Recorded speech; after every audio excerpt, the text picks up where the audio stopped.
Everyone, good morning. Welcome to my new blog. কেমন আছো সবাই? আই হোপ সবাই খুব ভালো আছো। এখন বাজে সকাল 9:30 মতো, আর ঠিক এই সময় থেকেই আমি আজকের ব্লগটা শুরু করলাম। আচ্ছা, তোমরা ভাবছো তো যে এত সকাল সকাল আমি কোথায় যাচ্ছি? আজ আমি একটা খুব সুন্দর মন্দির দর্শন করতে যাচ্ছি, আর এই মন্দিরটা কিন্তু কলকাতা থেকে খুব কাছে। বাট কোন মন্দির সেটা কিন্তু আমি এখন বলবো না। সেটা জানার জন্য তোমাদেরকে পুরো ভিডিওটা একটু স্কিপ না করে দেখতে হবে। আচ্ছা চলো, যেতে যেতে তোমাদেরকে বলে রাখি, আমাদের বাড়ি থেকে এই মন্দিরটার ডিস্টেন্স কিন্তু টোটাল 22 কিলোমিটার মতো।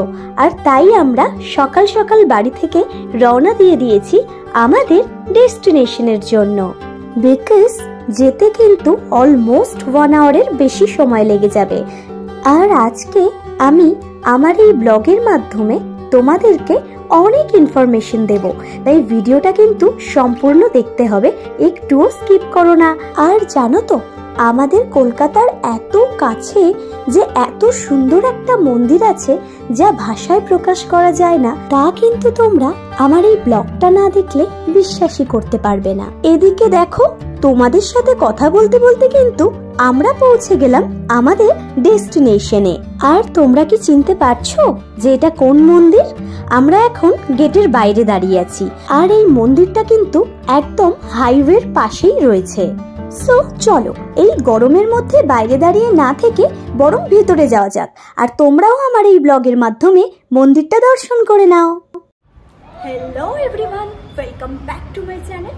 আমি সোমাশ্রী, আর আজ আমি চলে এসেছি একটা নতুন ভিডিও নিয়ে। সো কেমন আছো সবাই? আই হোপ তোমরা খুব ভালো আছো, আর আমিও কিন্তু বেশ ভালো আছি। সো এখন বাজে জাস্ট 10:40, আর ঠিক এই এক্ষুনি জাস্ট আমরা এখন স্বামী নারায়ণ মন্দিরে পৌঁছালাম। এবার আমরা পুরো মন্দিরটাকে না ঘুরে দেখবো, আর মন্দিরের ভিউটা জাস্ট অসাম। মানে আমি ওয়ার্ডস দিয়ে এটা একদমই এক্সপ্লেন করতে পারবো না। সো তোমরা একদম ভিডিওটা স্কিপ করো না। যদি স্কিপ করো তাহলে কিন্তু অনেক কিছু মিস করে যাবে, তাই পুরো ভিডিওটা তোমরা দেখতে থাকো, আর আমি তোমাদের কাছে যতটুকু পসিবল হবে সব কিছু শেয়ার করবো। সো দেখতে থাকো। এবার আমরা মন্দিরের বাইরে এই রাস্তাটা ধরে সোজা এগিয়ে চলেছি মূল মন্দিরে প্রবেশ করার জন্য। বাইরে থেকে মন্দিরের ভিউটা কিছুটা এরকম, সেটাই তোমাদেরকে দেখানোর চেষ্টা করলাম।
2014 সালে আনুষ্ঠানিক পূজা অর্চনার মধ্য দিয়ে এই মন্দিরটি জনসাধারণের জন্য উন্মুক্ত করে দেওয়া হয়।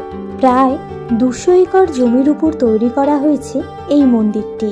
প্রধানত মার্বেল, রাজস্থানের গোলাপি বেলে পাথর ও লাল পাথর ব্যবহার করে হিন্দু সংস্কৃতির ঐতিহ্য মেনে এক অসাধারণ স্থাপত্য কীর্তিতে গড়ে তোলা হয়েছে এই মন্দিরটি। স্পেশালি আজ কিন্তু আমি একটু বেশি ভালো আছি, কারণ আজ আমি খুব ভালো একটা জায়গায় এসেছি। সেটা হলো স্বামী নারায়ণ টেম্পল, যেটা কিনা পৈলানে রয়েছে। এই মন্দিরটাকে অনেকে পৈলান মন্দির নামেও চেনে, তো আমি এটাকে স্বামী নারায়ণ টেম্পলই জেনেছি। তারপর এখন জানলাম যে এটাকে পৈলান মন্দিরও বলে। যাই হোক, তো এখন আমরা এখানে চলে এসেছি। এবার আমাদের যেটা করতে হবে সেটা হলো যে পুরো মন্দিরটাকে ঘুরতে হবে, কারণ এই মন্দিরের এরিয়াটা না বিশাল বড়, অনেকটা এরিয়া নিয়ে এই মন্দিরটা অবস্থিত। তো সেই জন্য আমাদেরকে ঘুরতে অনেকটা টাইম লাগবে। তোমরা যদি কেউ আসো এখানে, তাহলে অবশ্যই হাতে তোমরা 2 থেকে 3 ঘন্টা নিয়ে আসবে। কারণ এই এরিয়াটা পুরোটা কভার করতে কিন্তু 2 ঘন্টা লাগবেই। আমাদের হাতে অবশ্যই একটু কম সময়, কারণ 12টাতে মন্দির বন্ধ হয়ে যাবে, খুব তাড়াতাড়ি এটাকে দেখতে হবে পুরো মন্দিরটাকে। তো যাই হোক, এখন বরং আর বেশি কথা বলবো না, এখন আমরা ফটাফট পুরো মন্দিরটাকে দেখে নিই। আর এখানে আরতিও শুরু হবে, তো আরতিটাও দেখে নিই। দেন তোমাদেরকে যতটা পারবো, যতটা পসিবল হবে তোমাদেরকে আমি সবটা শেয়ার করব। আর তোমাদেরও যদি এই ভিডিওটা দেখে ভালো লাগে তাহলে অবশ্যই তোমরাও এই মন্দিরটা ভিজিট করে যাবে।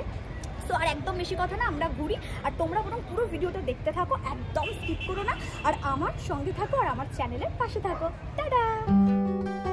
কারুকার্য করা পাথরের মন্দির, মন্দিরের ভেতরের শান্ত মনোরম পরিবেশ, বাইরের নানান বাহারি গাছপালা আর আলো আধারি পরিবেশ যেমন উপভোগ্য, ঠিক তেমনই পূজা অর্চনায় মন নিমেষে প্রসন্ন হয় এই মন্দিরে আসলে। এই মন্দিরে ভগবান স্বামীনারায়ণ, শ্রী ঘনশ্যাম মহারাজ, শ্রী হরে কৃষ্ণ মহারাজ, রাধাকৃষ্ণ, রাম সীতা, হনুমানজি, শিব পার্বতী এবং গণেশজি পূজিত হন। এবার তোমাদের জানার সুবিধার্থে বলে রাখি, তোমরা এই মন্দিরে কিভাবে আসবে। ক্যাবে করে আসলে তো খুবই ইজি, কিন্তু আমি তোমাদের সাজেস্ট করব বাসে করে আসার জন্য। তোমরা কিন্তু হাওড়া, শিয়ালদা, বালিগঞ্জ যে কোনো জায়গা থেকে ডায়মন্ড হারবার বা আমতলাগামী যে কোনো বাসে করে চলে আসতে পারবে স্বামীনারায়ণ মন্দিরে। আমি সমস্ত বাসের নাম্বারগুলো স্ক্রিনে দিয়ে দিচ্ছি, তার সাথে ডেসক্রিপশন বক্সেও দিয়ে দেবো, তোমরা চাইলে চেক করে নিতে পারো। হাওড়া বা শিয়ালদা তোমাদের সুবিধা অনুযায়ী যে কোনো জায়গা থেকে এই আমতলাগামী বাসগুলোতে উঠে পৈলান স্বামীনারায়ণ মন্দির বললেই কিন্তু তোমাদেরকে একদম মন্দিরের সামনেই নামিয়ে দেবে। তো এখন সকাল 11টা মতো বাজে, আর কিছুক্ষণ পরে শুরু হবে আরতি, যেটা দেখার জন্য আমরা অপেক্ষা করছি। আর তাই আমরা এখন মন্দিরের ভিতরে প্রবেশ করলাম। মূল মন্দিরের ভিতরে কিন্তু ফটোগ্রাফি বা ভিডিওগ্রাফি কোনোটাই অ্যালাউ করা হয় না, তাই আমি তোমাদের সাথে আরতি চলাকালীন কোনো ভিডিও শেয়ার করতে পারবো না। তাও আমি তোমাদের সাথে শেয়ার করার জন্য কিছু ভিডিও ক্যাপচার করে রেখেছি লুকিয়ে। মন্দিরের ভিতরটা দেখো কত সুন্দর কারুকার্য করা পাথর দিয়ে। এবারে তোমাদের জানার সুবিধার্থে বলে রাখি, এই মন্দিরে কিন্তু 5 বার আরতি হয়। সকাল 6টা থেকে হয় মঙ্গলা আরতি, সকাল 7:30 থেকে হয় শৃঙ্গার আরতি, আর সকাল 11:15 থেকে হয় রাজভোগ আরতি, যেটা আমরা এখন দেখলাম। এবং সন্ধে 6:15 থেকে হয় সন্ধ্যা আরতি ও রাত 8টা থেকে হয় শয়ন আরতি। আমি তোমাদের সাথে এই সমস্ত আরতির টাইমিং গুলো শেয়ার করলাম, তোমরা ভিডিওটা পজ করে করে দেখে নিও। এবং 2 বার অভিষেক করানো হয়, একটা হয় সকাল 6:15 থেকে, আরেকটা হয় সন্ধে 6:30 থেকে।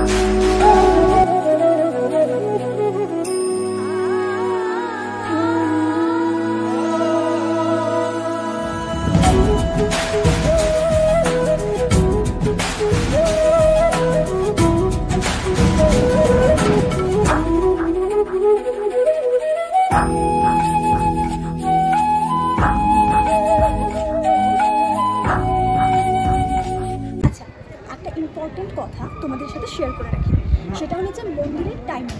অ্যাকচুয়ালি মন্দিরটা খোলা থাকে সকাল 8টা থেকে দুপুর 12টা পর্যন্ত, অ্যান্ড দেন মন্দির বন্ধ হয়ে যায়, মানে ক্লোজ হয়ে যায়। তারপর মন্দির কিন্তু খোলা থাকে বিকেল 4টে থেকে রাতের 8টা পর্যন্ত। এর মাঝখানে যে টাইমিংটা সেটা কিন্তু পুরোপুরি মন্দির ক্লোজ থাকে।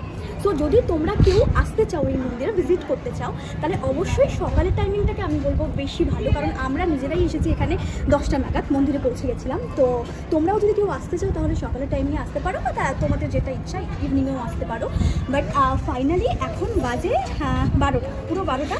তো এর মধ্যে আমাদের জাস্ট পুরো মন্দিরটাকে ঘোরা কমপ্লিট করলাম আমরা এখন।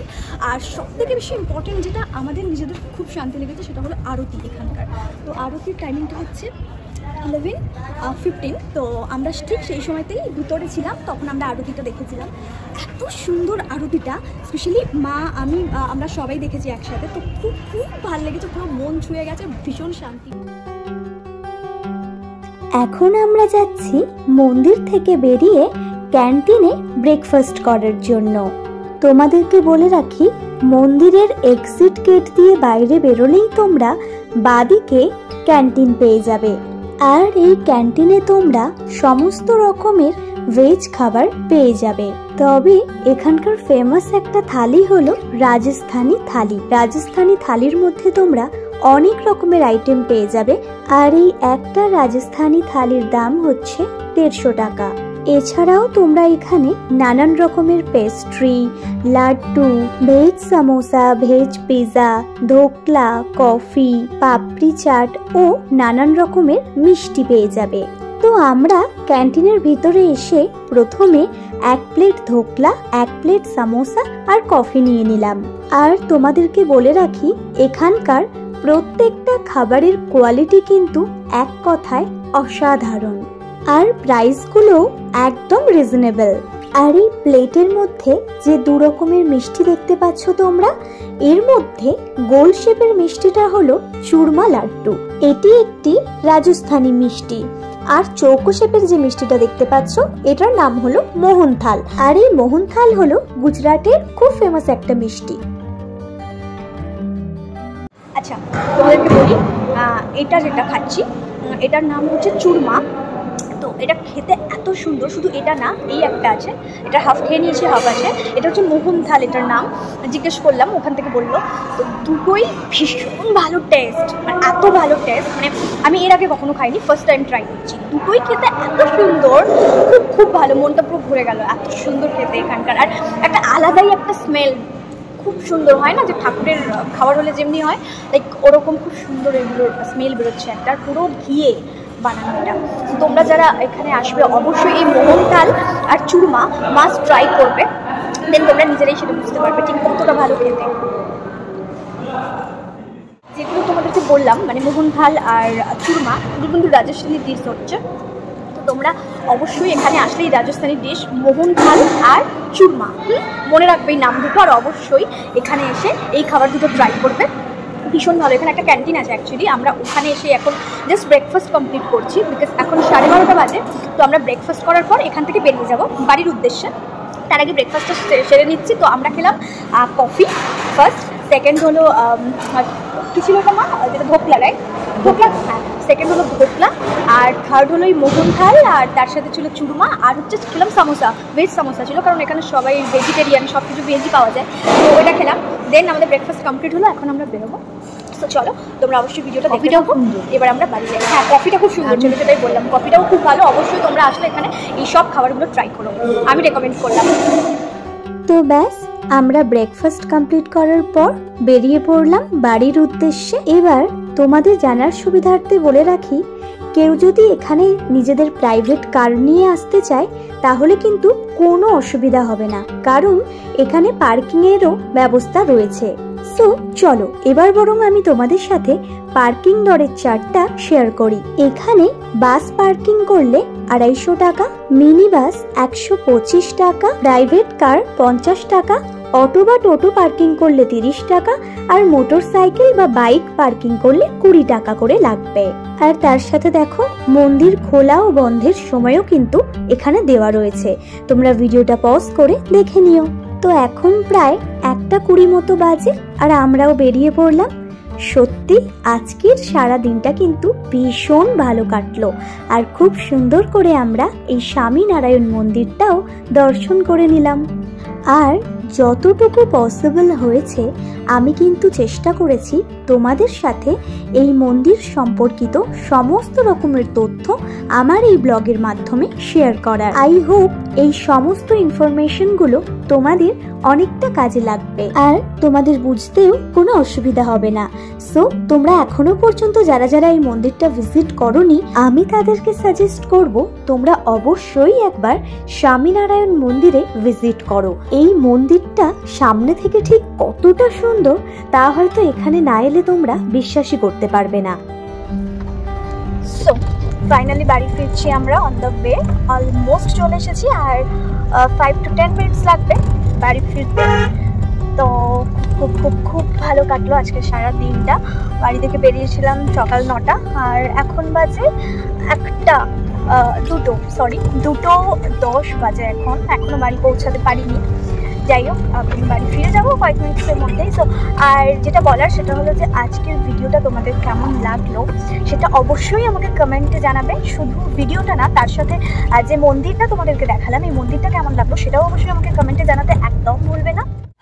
সো ফাইনালি আমরা জাস্ট এখন ঘরে ফিরলাম। এখন বাজে 2:35 দুপুর। তো ঠিক এই সময় আমরা বাড়িতে পৌঁছালাম, বিকজ আমাদের বাড়ি থেকে মন্দিরের ডিস্টেন্সটা অ্যাকচুয়ালি 27 কিলোমিটার্স। তো যার জন্য অনেকক্ষণ টাইম লেগে গেল, তার মধ্যে রাস্তায় জ্যাম ছিল, সবকিছু মিলিয়ে। তো ফাইনালি ঘরে চলে এসেছি আর আজকে সারাদিনটা ভীষণ ভালো কেটেছে, কারণ সকালবেলা একদম সকাল সকাল মন্দির দর্শন, তো সেটাতে তো আলাদাই শান্তি, সেটা সবাই জানে। তো খুব ভালো কাটলো আজকের দিনটা। আর তোমাদেরকে কিছু কথা বলার আছে, সেটা হলো যে আজকের ভিডিওটা তোমাদের কেমন লাগলো সেটা অবশ্যই আমাকে কমেন্টে জানিও। আর যদি ভিডিওটা তোমাদের একটু হলেও ভালো লেগে থাকে তাহলে অবশ্যই একটা লাইক করে দিও। আর হ্যাঁ, চ্যানেলটা সাবস্ক্রাইব করতে কিন্তু একদম ভুলো না, কারণ নতুন নতুন ভিডিও আপডেটস পাওয়ার জন্য তোমাদেরকে কি করতে হবে, অবশ্যই সাবস্ক্রাইব করতে হবে। আর পুরো মন্দিরটা তোমাদের কেমন লাগলো সেটা কিন্তু আমাকে জানাবে, অবশ্যই জানাবে। তো আজকের ভিডিওটা এই পর্যন্তই, আমি এখানেই শেষ করছি। তোমাদের সাথে আবার দেখা হবে আমার অন্য কোনো ভিডিওতে, বিকজ এখন আমি লাঞ্চ করব ফ্রেশ হয়ে নিয়েই, তাই এখন আর বেশি কথা বললে তোমাদের একদম শুনতে ভালো লাগবে না, তাই আমি ভিডিওটা এখানে এন্ড করছি। তোমরা অবশ্যই খুব ভালো থেকো, সুস্থ থেকো আর আমার চ্যানেলের পাশে থেকো, সাবস্ক্রাইব করে দিও। আবার আসছি একটা নতুন ভিডিও নিয়ে। সো সবাই খুব ভালো থেকো, টাটা।